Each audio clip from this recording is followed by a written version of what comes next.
All he does is cast the simplest summoning spell, and yet it leaves the Dragon King's son completely frozen in shock, because the immortal goblin, a creature said to exist only in legend, turns out to be nothing more than his personal butler. Even the top-tier mage he considers his greatest treasure, the man treats like nothing more than a piece of furniture. Only now does he realize who he just picked a fight with, the one and only person in history to have defeated the Demon King. 30 years ago, the man was summoned to another world overrun by monsters. To survive, he fought dragons again and again, countless times, and through those battles he forged a power that surpassed the dragons themselves. In the end, through sheer determination, he brought down the most powerful Demon King of that age. But the very moment he defeated the Demon King, a blinding white light sent him straight back to Earth. What he never expected, this world had been invaded by monsters too. Right now, a squad leader is struggling to push back the monsters with his team. Pushed to his limit, he leaps into the air and unleashes his strongest move, a surge of electricity crackling into a blazing spear. Then, a flash of light catches everyone's eye. In the next instant, every monster around them has its neck sliced clean off. The lightning-fast strike leaves the squad leader standing there, speechless. The rest of the team break into cheers. The leader just wiped out that many belths in a single move. But to their surprise, the leader shakes his head. That wasn't him. He scans the area, but there's no sign of any other Awakener unit deployed here. He falls into thought. As far as he knows, there's nobody in this country that powerful, and whoever it was didn't even bother taking the magic stones, the most valuable thing left behind. He turns his head and spots something nearby, a restaurant right here, completely untouched by the attack. He lets out a small laugh. That lunatic only carved out the belth chest meat and left one wrong move, and those monster corpses could have crushed the place. The owner of this restaurant is seriously lucky. After they leave, I push open the door and step inside. I pull out a frying pan and set it on the stove. Then I lay the fresh belth breast meat I just got onto the cutting board. I'm genuinely excited. I didn't expect to score this much quality ingredient in one go. Just as I'm thinking about how to cook it, someone knocks on the door. He tells me he's with the Awakener Association, checking if I suffered any losses in the belth attack. I rub the back of my neck. Things like this, I'm used to them by now. A second later, his nose starts twitching. He's caught a scent. The rich aroma hits him instantly, snapping him out of his dull, tired state. When he finds out I'm the owner, his stomach lets out a loud rumble, and he asks if he could maybe grab some breakfast. I shrug and wave him in with a smile. The moment he steps inside, he freezes. The interior is stunning, like something straight out of a TV drama. He looks around but finds no menu, so I explain we only cook with whatever I picked up that day. I turn back with a smile and tell him today's dish is belth steak. He blinks, visibly caught off guard by the name. The ingredients must have come from those things. There were a full 10 of them. Good thing the squad showed up in time. Looks like the remains have already been sent to market. I drop the ingredients into the pan and tell him those things are deadly, sure, but the flavor is absolutely unmatched. That moment brings back a flash of memory. In the 30 years I spent in that other world, I saw monsters until I was completely sick of them. Their traits, their weaknesses, how to take them down, I know all of it by heart. But now, I find myself hesitating. Do I really need to step up again? Lost in thought, I finish the dish without even realizing it and set it down in front of him. He jumps to his feet, eyes wide. He only wanted a quick bite, but this looks incredible. In no time at all, the plate is spotless. As he's leaving, he tells me to stay safe. Next time monsters show up, make sure I hide. He hands me his card and says if anything comes up, I can always come find him. He seems like a decent person. Not that I need protecting, but still. The sky darkens quickly. Business went well today, and I'm thinking about having a quiet drink. I'm about to whip up a snack with the belth eggs I bought earlier, when a man suddenly bursts through the door. He shouts, "So you're here. I finally found you." I'm confused. I don't think I've done anything to anyone, but he says he's here to take back what belongs to him. Just a few hours earlier, I had headed to the market to pick up ingredients for tomorrow. Ever since the monsters arrived, livestock and fresh vegetables had become their food, but humans discovered that the meat of some monsters was surprisingly delicious. As I was browsing around, I spotted a man selling a whole spread of monster eggs. He told me they were all certified by the association, though even they couldn't tell what would hatch from each one. I activated my Eye of Insight right away. It's a divine artifact I obtained from the Silver Dragon King in that other world, one that lets me see through to the true nature of any target. Information materialized over each egg in front of me. Nothing special, just ordinary eggs. I picked a few of the better ones and was about to pay. Then, one egg in the corner caught my eye. No information appeared above it at all. Curious, I bought that one too. Back at the restaurant, I cracked them open without wasting any time, and made a dish I could only get back in that other world. It reminded me of the days on the battlefield, sharing the same meal with my companions. Soft belth eggs with fresh whore cow milk, absolutely divine. After eating, I suddenly remembered that one undetectable egg I had set aside. As far as I know, dragon treasures are divine artifacts formed naturally from the power dragons are born with. Perhaps that's why, while these artifacts are devastating against others, they have no effect on fellow dragons, which means this is very likely a dragon egg. Never thought I'd find one sitting in a market stall. I'm still thinking about how best to cook it when that man suddenly barges in. He immediately starts yelling at me, and honestly, I have no idea what's going on. I activate my Eye of Insight, and again, nothing shows up. So I ask him straight, "You're a dragon, aren't you?" That stops him cold. He never said a word about what he was. So there are dragons in this world too. That's a surprise. I thought I was just overthinking it. Seeing me mutter to myself, he erupts with fury, scorching flames flaring up around him as he roars. How do you know my true identity? I tell him calmly I have the eye of insight. The only beings it can't read are dragons. That stops him short. How could a dragon's treasure end up in the hands of a human? And why is this person so calm after finding out what he is? I have no interest in dragging this out, so I tell him to take the egg, but first, he cleans the soot off my ceiling. Just as he's about to calm down, his eyes land on my cookware made from blue dragon scales, and the cutting board carved from dragon bone. The rage surges back. Dragon scales flicker across his face as he snarls, "You killed members of my kind." In the next instant, a torrent of blue dragon fire comes blasting out of his mouth straight at me. I grab the frying pan off the counter and deflect it without breaking a sweat. Then I charge at him, pan in hand. Looks like this one only listens when he's being hit. Before he can react, one swift smack sends him flying. That single strike brings back a memory, the same overwhelming presence he felt 30 years ago. Back then, that man had taken on his father alone and sent him crawling away in total defeat. The realization hits him like a lightning bolt. The man standing in front of him is the one who defeated the Demon King in that other world, and he dared to pick a fight with him. Satisfied that he gets it now, I tell him, clean up the mess you made, and the dragon egg is yours to take or leave. And I'll be straight with you, I've got no particular fondness for dragons. So if you step out of line, my fists will do the talking. As reluctant as he is, the pressure I give off leaves him no choice. He picks up the rag and starts scrubbing the soot off the floor. Through our conversation, I learn he's from the Iceband continent, the same other world I used to be in, and just like me, he arrived here through a dimensional rift that suddenly opened not long ago. So that continent and Earth are now connected. No wonder those monsters all look so familiar.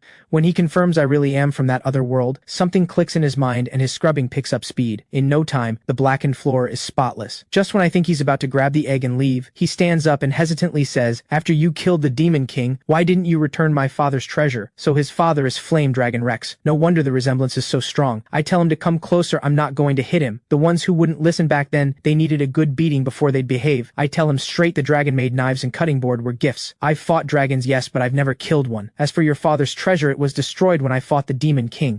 There's no way to return what no longer exists. I invite him to sit down and have a talk, and ask, do you drink? That seems to irritate him a little. As a dragon, he has an enormous tolerance for alcohol, thank you very much. And yet, after only a few bottles, he's face down on the table, completely drunk. He then tells me that Egg is his little brother. A dimensional rift had opened in their dragon nest not long ago, and their parents were both away at the time. So that's how you ended up as a lost kid from another dimension, huh? Then he asked me, genuinely puzzled, someone as monstrous as you could pacify this tiny world in an instant if you wanted to. So why are you hiding away running some useless little restaurant? I tell him I'm done with all that so-called fighting. Even if I wiped out every last monster, humans would just turn around and slaughter each other anyway. He has nothing to say to that, just keeps rocking the dragon egg back and forth in his arms. Then suddenly, the egg flies right out of his hands. A burst of brilliant light floods the room, and through the glow I can barely make out something moving in front of me. I look closer, the egg is hatched into an adorable little white dragon. She waves her tiny arms at me excitedly, wriggling with pure delight. Khan then tells me she's a girl. Looking at the tiny creature in my arms, she's barely bigger than a fist, yet she's already got teeth. Wait, are dragons omnivores? I ask Khan where he plans to take her. He doesn't have an answer. I smile. Even if you're leaving, at least eat first. I quickly put together a beefsteak using the breast meat. The little one digs in with pure delight. Afterward, I ask Khan, are you going to head home? But he just sits there, visibly uneasy. I ask what's wrong. He stands up and asks, can they stay here for a while? I turn him down flat. I understand being in another world must be lonely. I always thought dragons were too proud and arrogant for that sort of thing. When I say no, he reaches into his pocket and pulls out a magic stone. A tier 4 magic stone. From what I know, that's worth a considerable amount in this world. I have to cover my face to hide the laugh. Right on cue, the little one's stomach starts rumbling loudly. I get her some more food. Fair point, even a dragon would struggle to take care of a hatchling alone on Earth, so I agree to let them stay for a few days. No need for the magic stone, but he insists, too embarrassed to take it back. Fine. I take it. Then I raise one finger, dark energy swirling at the tip. Before his stunned eyes, I tear open a rift in space.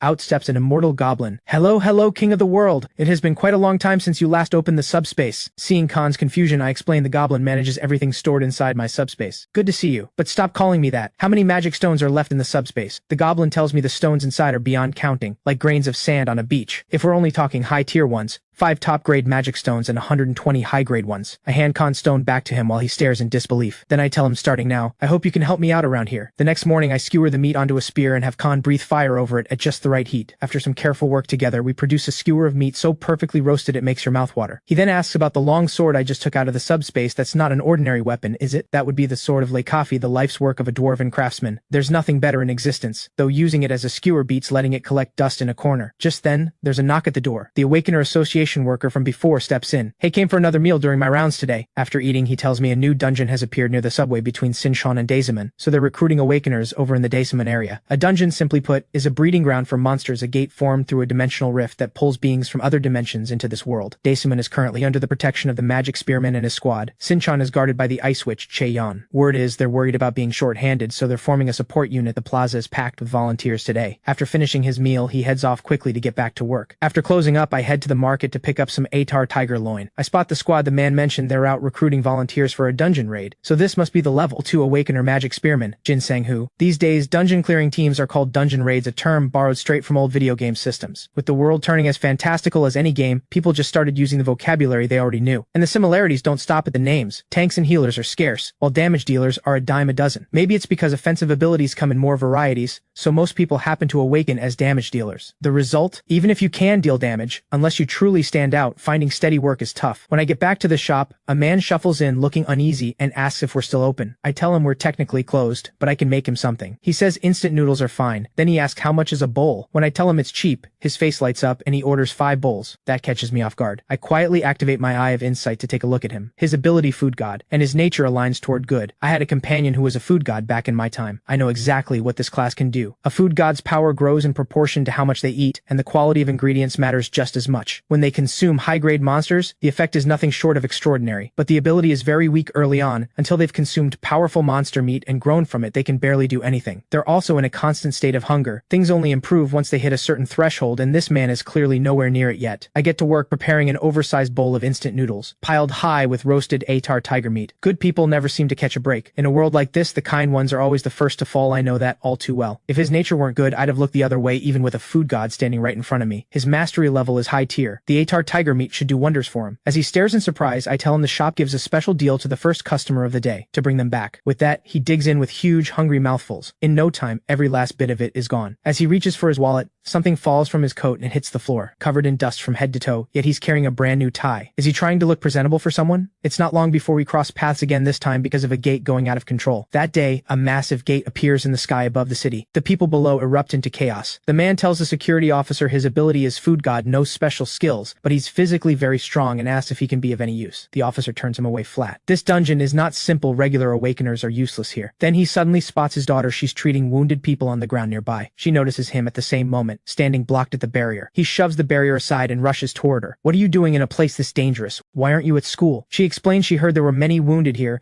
so the school sent support-type awakeners to help. Dad, what are you doing here? I can handle myself. Just go. Your only ability is eating. You can't help anyone. All you do is eat and work and never even come home, and now you're standing between me and the people who need help. Is this your idea of looking out for me? She pushes him aside. Go find shelter. Besides, I can earn a scholarship for being here. The tie slips from his pocket and catches her eye. Wait, you don't even own a proper suit. At that moment, the squad emerges from inside the gate. They address the crowd. Dungeon clear complete. Good work, everyone. All healers, please come this way for emergency treatment of the wounded. Mijin turns immediately and heads toward the nearest wounded person. A class, simply put, is the category of ability an awakener possesses. Awakeners can raise their proficiency to reach the master level, a process that spans 5 stages. In this world, system academies have replaced traditional schools, designed specifically to help awakeners build their proficiency. Once an awakener's innate class reaches master level, they can choose a second class based on their environment and their own will. If both classes reach master level, they earn tier 1 or above standing within the Awakener Association. Needless to say, for the average person, that's far easier said than done. So if your awakened ability has limited use or your proficiency grows slowly, you're better off finding something that suits you from the start. In that final battle, my 6th class reached master level. After that, no sign of a new class ever came. I suppose that was my limit. Just then, Khan comes rushing over holding Juju. Excited, apparently Juju shed her skin and started talking. And sure enough, out of her tiny mouth comes, Abba, Abba. I'm genuinely surprised. I didn't expect her to be speaking this soon. I've heard that dragons are born with a master level class. What's Juju's? I don't know either. We'll have to wait until she grows a little more. At that moment, the man from before walks back in and asks, can he still order 5 bowls of instant noodles? When I ask what's going on, he tells me what just happened. Today I figured I might be able to join the squad clearing that rogue gate, so I went to take a look. That's where I ran into my daughter. She said treating the wounded in a place like that earns her a scholarship. I couldn't stop her, and I couldn't help her either. And since I'm just an ordinary level 7 awakener, she told me to go find shelter. But my daughter, young as she is, she awakened a healing ability, recognized as tier 3 for her talent, and she's a top student student at her academy. Speaking of which, that tie you saw last time, I bought it when I heard her school was holding an open day. I originally planned to buy a full suit, but it was way too expensive. So I just managed to scrape together enough for the tie. I keep thinking I probably shouldn't show up. I'm not the kind of father she can be proud of. I can't even afford to support her all the way through graduation. His stomach growls right as he finishes talking. The shame on his face deepens. I'm nothing but a useless glutton. But even so, I still have to eat because I need the strength to help rebuild the buildings that collapsed from the rogue gate. Hearing that, I walk over to Khan. Mind if I slice off a thin piece of your skin? He jumps back in alarm. What the have you just been waiting for me to fatten up so you could eat me? Then my eyes land on Juju's shed skin from earlier. An idea comes to me right away. Using the roasted Attar tiger meat and Juju's shed skin, I put together another oversized bowl of instant noodles. I set it down in front of him. We've got extra meat today, consider it a bonus. He thanks me, then digs in again, mouthful after mouthful. When he finishes, he turns and gives me a deep bow. Thank you for letting me vent, sir. Just as he's about to leave, I call out to him. Living is never easy. That's exactly why even one good thing, just one, is enough to keep a person going. But even so, for the people who push through every single day, good things do find their way to them, every once in a while. Please give everything you've got tomorrow too. You're always welcome here. After he leaves, Khan peeks out and asks, how come he hasn't changed at all? I've done everything I can. Eating a dragon's shed skin that'll make a real difference, just not right away. So you knew how valuable that was. But why help him like that? I reach over and gently pat Juju in his arms. Because sometimes my father used to walk away with that same look on his back. Back home, he carefully opens the front door. Mi-jin is already asleep on the living room couch, and she's brought his tie back home with her. Tears trace silently down the corner of her eyes, and in a small, barely there voice, she murmurs, Dad, I'm sorry. His heart aches. He reaches down and gently strokes her hair. It's okay. If anyone should be sorry, it's me. I'm sorry I couldn't give you the life other kids have. I'm sorry you've had to hold your head down in front of your friends. But Dad has always loved you. I'll work even harder, I promise. Once he tucks her in, he rushes back outside without a moment's hesitation. Breathless, he signs up for the task of entering the gate to collect magic stones. The next morning, a noisy crowd has gathered beneath the gate. Jin Sang-hoo hurries over to a squad member and asks what's happening, only to learn that a hidden boss has appeared inside the gate, causing it to be locked down. Mi-jin comes running over at the same time, frantically searching for her father. Inside the gate, the squad moves at a relaxed pace, taking in their surroundings. Jin Sang-hoo tells everyone not to spread out too far, keep an eye on each other while picking off the smaller monsters. Then suddenly, a monster lunges at the man from behind. On pure instinct, he swings his fist and sends it flying. He can't believe it. His body is surging with strength he can't explain. He should be hungry right now, so why doesn't he feel it at all? Just then, a woman nearby stares wide-eyed at something. The dungeon wall, completely intact just a moment ago, has split open with a massive crack, and from that crack, an enormous claw steps through. The moment people see what it is, they go dead still. It's the hidden boss from inside the dungeon. The squad scatters in every direction. When a hidden boss shows up, most of the small monster cleanup crew don't make it out alive. A female squad member grabs the man's arm, urging him, run. Follow her. Now, the other direction. But he stops. The small monster he just killed dropped a magic stone. One look and he knows that's a tier 8 magic stone. Sold at market, that's a full week's wages. With that, he could buy Mi-jin a decent outfit. Better food too. Without a second thought, he charges toward it. But just as his hand is about to close around the stone, the hidden boss opens its jaws wide and comes crashing down on him. One direct hit sends him hurtling through the air. In that moment, on the edge of death, a vision rises Mi-jin as a little girl, smiling up at him the way she always used to. But as she grew up, his uselessness piled pressure onto her shoulders, and it's been so long since he last saw her smile like that. That thought snaps his eyes wide open. He forces himself up off the ground, body screaming. He can't die here. He can't leave Mi-jin alone in this world. He gets to his feet and meets the hidden boss's next strike with a bare fist. In that instant, he levels up, and when his fist connects with the monster, there's no pain. His stomach isn't screaming with hunger either. For the first time in his life, he feels a power he's never known, and for once, exerting himself doesn't send hunger clawing through him. He blocks every single one of the monster's attacks, one after another. Jin Sang-hoo leads the squad into the gate and calls out, has everyone else evacuated? Where's the hidden boss? What he finds is the man alone, holding back a tier 2 hidden boss. Jin Sang-hoo watches with intense interest. He wants this man on his squad. Meanwhile, I've been quietly watching every move the man makes. A food god's ability reflects incoming attacks directly back at the attacker. So while everyone assumes food gods are damage dealers, they're actually much closer to tanks, what you'd call a combat tank ability. By Awakener standards, his ability is worth at least tier 3. The problem is, nobody ever figured that out. Once I watch him make it safely out of the gate, I head back to the restaurant at ease. After the incident, news broadcasts keep running reports on the gate event. The man who stood alone against the boss's ultimate attack, a food god, has been recognized as a tier 3 food god and named the top contributor in this dungeon raid. The Awakener Association has acknowledged the previous rating as an error and will correct it promptly, along with issuing a substantial reward. The broadcast continues, a rampant thief has been giving merchants in the Daesaman area serious headaches. The thief apparently has a particular fondness for shiny objects and food ingredients. The most notable incident so far, a large number of low-grade magic stones vanished right off the market shelves. Just then, the man walks in with Jin Sang-hoo. He's officially joined the raid squad now. Jin Sang-hoo and the man both order the instant noodles he's grown fond of. While I'm cooking, the two of them chat away cheerfully. They seem to get along well. After finishing his meal, the man heads out first. He's walking Mi-jin to school. Jin Sang-hoo then asks if I carry any drinks. Drinks? Sure, but we only have soju and beer.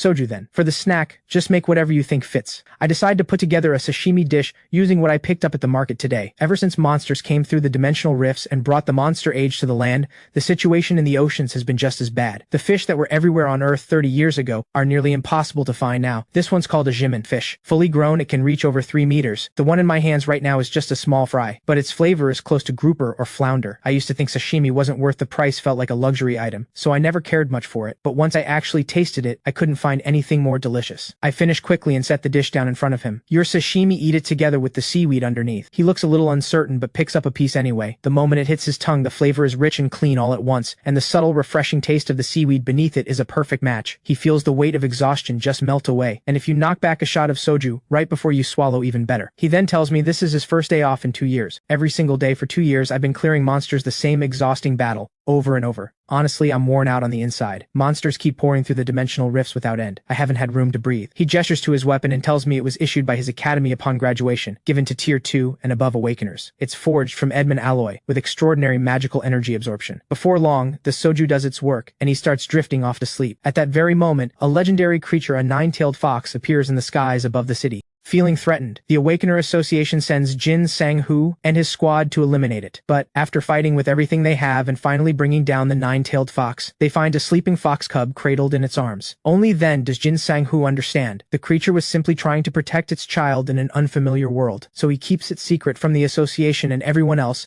and quietly moves the cub somewhere safe. Now sober, he grabs something and heads to the hill behind the city. He opens the bag. It's leftover sashimi from earlier. The little fox picks up the scent and trots over, nose twitching as it sniffs the food. Once it decides the food is good, it digs in eagerly. Jin Sang-hoo sits nearby, shaking his head. What a terrible guardian he turned out to be. How many magic stones did you steal to grow 3 tails this fast? You made the news, you know. He grabs the cub and looks it dead in the eye. I can't keep letting you run wild. The association is about to make a move, but after a moment's thought, he sets it down. You should leave the city. Find somewhere quiet to settle down. The cub cries out at him over and over. Jin Sang-hoo squeezes his eyes shut, struggling to hold firm. Then he spins around and shouts, "Just go! Get out of here!" The outburst startles the little fox, but once it understands, it starts searching for a new place to call home. Then a figure catches its eye. It turns and nearly jumps out of its fur. Juju is pressed flat against the glass, peering outside with wide, curious eyes. Curious, the fox creeps closer, carefully approaching the chirping Juju. It reaches out a paw and pokes Juju's cheek. Soft, so soft. The fox decides this must be one of its own kind, and if they're the same, they might as well be friends. When I push open the door, I find the two of them bouncing happily side by side at the window. The moment it spots me, the fox darts behind Juju in a panic. So it's you. No wonder I sensed a 9-tailed fox near the hill. I ask if it wants something to eat, but it shakes its head. I smile. A violet glow drifts from my hand. Looks like you've already eaten somewhere else. I run my finger through the air and the goblin butler appears before me. After greeting me, he blinks in surprise. There's a 9-tailed fox cub right here. I tell him to pick out one of the magic stones at random. I toss it toward the cub's nose. A rank 1 magic stone should do wonders for your growth. In one bite, it crunches through the stone. A surge of power floods through its body. It glances back at us with a reluctant look. The magic stone has done its work. Its tails burn a vivid fiery red. Then, amid Juju's tearful goodbye, it leaves. The next day, Ice Witch Che-yun is summoned to association headquarters by the director to discuss urgent matters. I hear all the mandrakes have vanished. What do you make of it? Mandrakes are plant-type monsters that grow underground. The moment they sense danger, they release a toxin across a 1-kilometer radius, one that only a specific antidote can counter. That is why they are classified as monsters. And even with the antidote, removing them is no simple task. Their screams can instantly kill low-ranked awakeners and ordinary people alike, and they scatter seeds as they die. Che-yun tells the director, all 13 mandrakes have vanished without a trace. No sign of anyone approaching the site. It is as if they walked away on their own. The director bursts out laughing. What, did the vegetables grow legs and run off? Then he turns serious. I'll contact Shadowcat. The two of you can investigate together. Meanwhile, Juju wakes up in the early morning and stretches with a big lazy yawn. She notices I'm gone from my spot, so she pads over to my bed and tries to wake me up. But I'm dead asleep. No matter how many times she tries, I won't budge. Then her stomach lets out a rumbling growl. She's hungry. So she heads to the kitchen, drags a chair over, and climbs up to reach the fridge. Sure enough, there's food inside. But as she holds it, something feels off. The food seems to be trembling. Then it lets out a piercing shriek. Juju shoves it straight into her mouth to muffle the noise. But the taste, let's just say it's not great. She spits it right back out. By the time we wake up, the entire fridge has been emptied. Juju is sprawled out in a food coma. I'm genuinely impressed. This little one can really eat. Anyway, Khan, where have you been sneaking off to lately? Khan explains he's been investigating the conditions that cause dimensional rifts to form. He's quietly visited several dungeons, but found nothing beyond the usual monsters common to the Iceband continent. Come to think of it, aren't you a monster too? That gets a rise out of him. Dragons are a noble race. Don't you dare put us in the same category as those things. That makes me think. If that's the case, dragons, or something even more powerful, could be crossing through the dimensional rifts into this world. If you find any anything suspicious while you're out there, let me know right away. He looks puzzled. You have 6 master-level classes. Can't you do something about the rifts yourself? No, and I have no idea who created them, or why they appeared in the first place. I tell him I'm heading to the market later today. Meanwhile, the Ice Witch is out searching for any trace of the mandrakes. Suddenly, a flash of green light streaks down from above. She snaps into a combat stance, ice crystallizing in her hands. But the figure that appears simply reaches out and touches her cheek. So you're Sinshan's Ice Witch. The visitor is Li Jiafei, the rank 1 awakener known as Shadowcat. She tells Che-Yan, I've had a look around. Nothing. Not a single trace. Recognizing who she is, Che-Yan tenses up. Hello, Shadowcat. Drop the formalities. Just call me Li Jiafei. So you're Sinshan's guardian? You're adorable. Relax, relax. How long have you been stationed here? The tension eases. 10 years, Che-Yan answers. Che-Yan tilts her head up, staring at the sky. She passed through a warded area without leaving a single trace. So this is the power of a rank 1 awakener. And according to what she learned at the academy, Li Jiafei reached rank 1 30 years ago. So why does she look so young? After a brief exchange of introductions, Che-Yan shyly extends her hand, and the two shake. Che-Yan walks Li Jiafei through the whole situation. Li Jiafei then asks who set up the barrier in the first place. Someone who can slip through a rank 4 barrier without leaving a mark. That puts them at rank 3 at minimum. Li Jiafei suggests they start by looking into the mercenaries operating in the city. Che-Yan mentions that the nearest mercenary group is the Temple Mercenary Corps in Daesaman. Li Jiafei grins. Let's grab a meal there first. It's been a while since I've seen Jin Zhanghu. Let him pick up the tab. Back at home, Khan is nuzzling Juju's face with a look of pure affection. I catch the whole thing. Khan's face goes red, and he whips around. Stop watching! I call him into the kitchen to help me prep. When he spots the mandrakes in my hand, he frowns. Where did you get those? Found them on a walk. Figured I'd bring them home. They're full of cold energy, so they have a cooling effect on the body. The texture is crisp. The taste surprisingly sweet.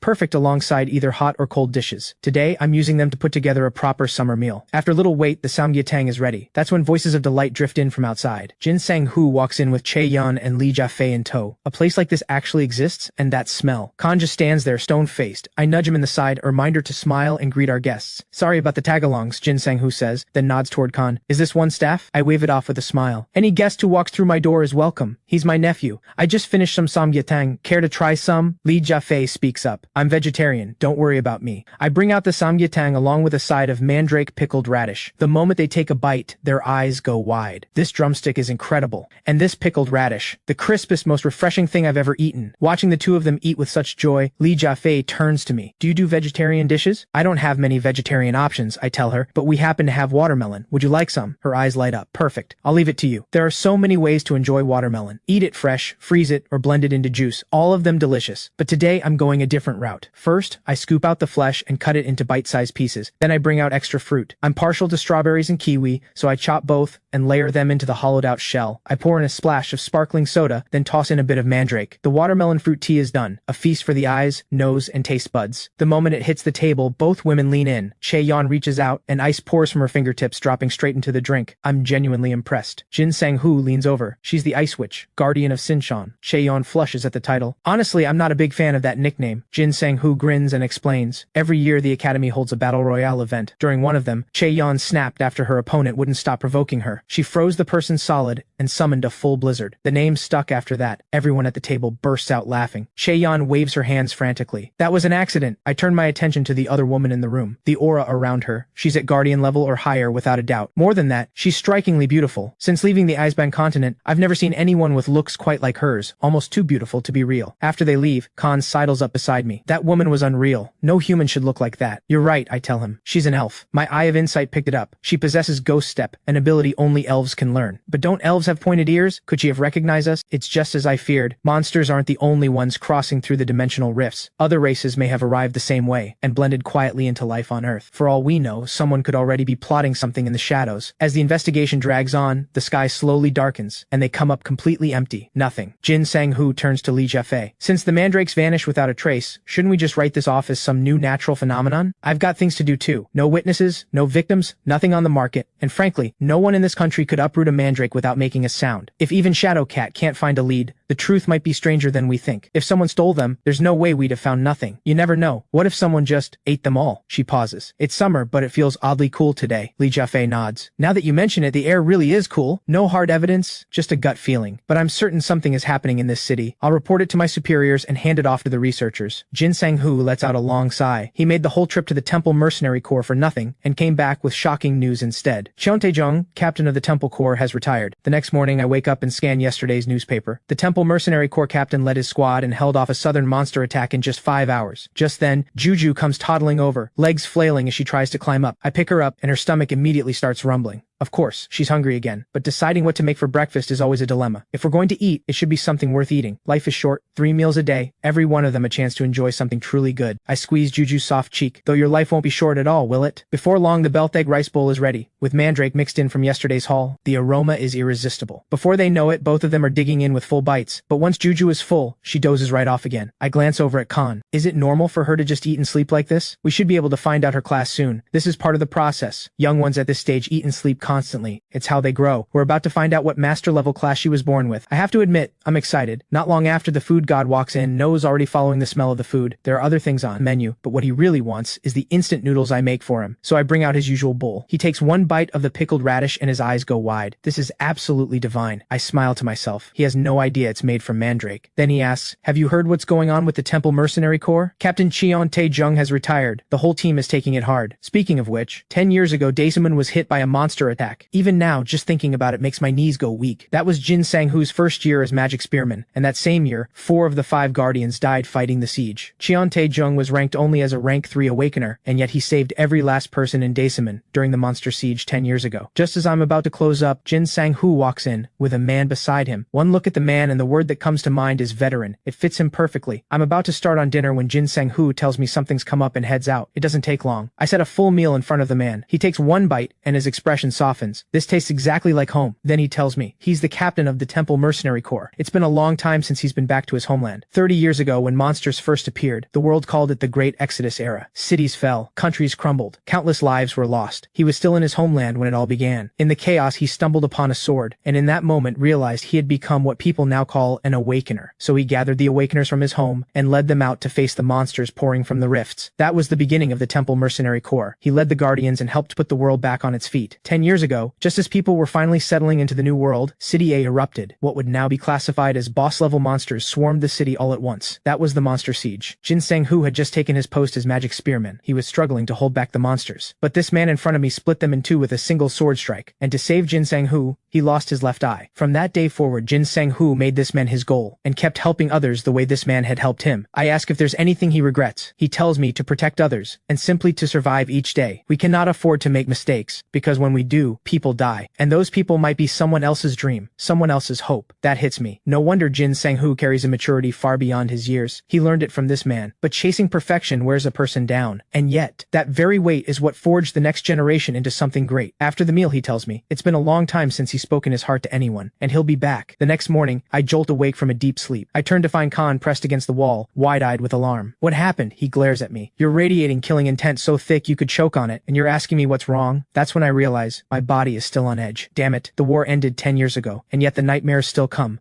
Is it because of what I heard yesterday? The story of the monster siege 10 years ago? I have a bad feeling about this. It doesn't feel like coincidence. I step outside to find Juju sprawled on the ground, scribbling wildly with colored markers. She really is just a kid. I pick her up. I really can't bring myself to scold her. I pat her on the head. I'll make fried chicken today, but you have to clean up all that scribbling first. Got it? Then I head to the market and come back with a full bag of chicken. The streets outside are buzzing today, lively as a festival. That's when a noise catches my attention. In the distance, a golem comes striding into view, and every head turns at once. Li Jiafei, who happens to be nearby, spots me watching. She walks over with a greeting. Here to take a look? Through our conversation, I learn the golem's name is Org, a manned golem built from magic stones. The Eisben continent had these too. Powerful, but the weaknesses are just as obvious. It cannot perform fine movements, so it excels against massive monsters, and struggles badly against small, quick ones. And not just anyone can pilot a manned golem. The reason is simple. The pilot must withstand the raw energy released by the magic stones. There are awakeners born with a physique that can handle it, those who hold the golem masterclass. It's a remarkable ability, but the costs involved are staggering. Few could ever afford it. I turn and let her know I need to head back. Li Jiafei grins. Expect to see a lot of me at your place. I push open the door and find something unexpected waiting inside. A blue spirit is hovering beside Juju. I look over at Khan. Where did you find this spirit? He can barely contain himself. I've confirmed it. Juju's master level class is Elf Tamer. I deduced it from the color of Juju's scales. My mother was a blue dragon, and the blue dragon clan's waters once overlapped with the red dragon clan's mountain range. The spirit scoops Juju up into its arms, and Juju keeps chirping "Mama, Mama" over and over. Khan shakes his head helplessly. Looking at the spirit before me, I realize it's been a long time since I've seen one outside of combat. In battle, a high-rank spirit's power is terrifying. The principle behind summoning spirits is straightforward. You call them from the spirit realm, a separate dimension. Whether high, mid, or low rank, their names follow a unified system. I have never seen anyone summon a spirit king of any element, so high rank is probably the ceiling. Which means counting the demon realm where the demon races dwell, the spirit realm, the Eisban continent, and Earth, there are already 4 known dimensions in this world, and 2 of them, the Eisban continent and Earth, have already begun to connect. The more I think about it, the more my head spins. Anyway, did you actually teach Juju how to clean? But before I finish the sentence, the water spirit casts a spell, and the floor is spotless in an instant. I head to the kitchen and start preparing today's main dish, fried chicken. 30 years ago, this country went through a full-blown fried chicken craze. Every possible variation was invented and perfected during that era. But among all of them, only one reigns supreme. The classic original, the foundation of every style that came after. Once it's done, I hand a drumstick to Juju. One bite, and her eyes go wide. She starts babbling in that little language only she understands, clearly beside herself with joy. Then, right before our stunned eyes, she buries her entire face in the drumstick and goes absolutely wild. In no time at all, even the bone is crushed and swallowed. She flops onto the table and lets out a satisfied belch. Lucky I knew this would happen and fried a little extra. I pull out another batch and crack open some beer to go with it. We sit back, eating and watching the fireworks outside. The festival at the market is still going strong. It's Juju's first time seeing fireworks. She wriggles with pure delight in my arms and legs going everywhere. Come to think of it, is Juju getting bored, cooped up in this restaurant all the time? I turn to Khan. When will she be able to use her transformation? Now that she's awakened her class, it shouldn't be much longer. I can't wait. Once Juju can transform, I'm going to take her shopping and buy her all the pretty clothes she wants. Meanwhile, the man from the festival pilots org back to the base and gets to work improving the golem's remaining functions. He walks into the changing room and finds Li Jiafei sitting there waiting. After a brief exchange, he asks her about the restaurant she mentioned earlier. Where exactly is it? It's in Daisuman. Have you heard? Captain Jiang Taejung has retired. Jin Sang-hu must be feeling it. I hear the captain went back to his homeland. What a shame. He's a good man, but honestly, he's earned his rest. Li Jiafei's expression dims. I wish I had a homeland to go back to. The next day, I slip on a necklace that can sense magical energy and quietly tail Jin Sang-hu from the air. I've been curious what kind of place would require Jin Sang-hu's entire squad. It's the Magic Crystal Mine Dungeon. Properly managed, that place could fuel rapid growth in a short amount of time, but I doubt they'll have that luxury. I can already sense an overwhelming magical presence from within the dungeon. The thought barely finishes forming, and the sky in the distance tears open. A red gate blazes into existence. Boar monsters pour out in waves. Jin Sang-hu reacts instantly, ordering his squad into a defensive formation. The food god steps forward and holds the front line. Jin Sang-hu leaps into the air, ready to unleash his skills from above and cover the squad. Then he sees it and freezes. A massive surge of energy is building inside the gate. A boss is coming. He snaps out of it and shouts for someone to pull the fallen squad members to safety. But the sheer number of boar monsters pins the squad down. No one can move. He has to make an impossible choice. To protect the remaining squad members and the workers, he needs to fall back and reinforce the rear. But if he does, what happens to the ones being crushed by the boar king at the front? Do I save the greater number? The hand gripping his weapon begins to tremble. Xian Taejung said he lived with regret every single day. How many crossroads like this one did he stand at? Full of anguish and doubt. It brings back the words the old man said when he saved him. You must be terrified, panicking. Every part of you wants to run, but that is exactly when you have to take a step forward. If you retreat now, you will spend the rest of your life doing the same. The memory steadies him. His eyes go hard. I move forward. Listen up. Our people are still out there. I take the lead. Everyone else forms up and pushes through. He moves like a bolt of lightning, sweeping the boar monsters, blocking his path clean off the field. Then he winds up and launches a fully charged strike straight at the boar king. The blow tears through everything in its path. But right behind it comes another boar king, just as ferocious. He's running on empty. All he can do now is pray the association notice something wrong and is sending backup. Then, at the very edge of crisis, a blinding flash of light tears through the air, and every monster around them vanishes on the spot. He doesn't know what just happened, but he hauls the food god to his feet and shouts for everyone to get out of the dungeon now. I let out a slow breath from where I stand in the distance. I told myself I wouldn't get involved, and yet here we are, but no one in this world can trace it back to me. They'll lose sleep over the mystery, and that's fine. On another note, Jin Sang-hu was rank 2 before this. That battle pushed him to master level. Country A now has its 4th rank 1 awakener. Right on cue, my stomach lets out a long growl. Right, food first. Back home, I head to the balcony and start setting up a barbecue.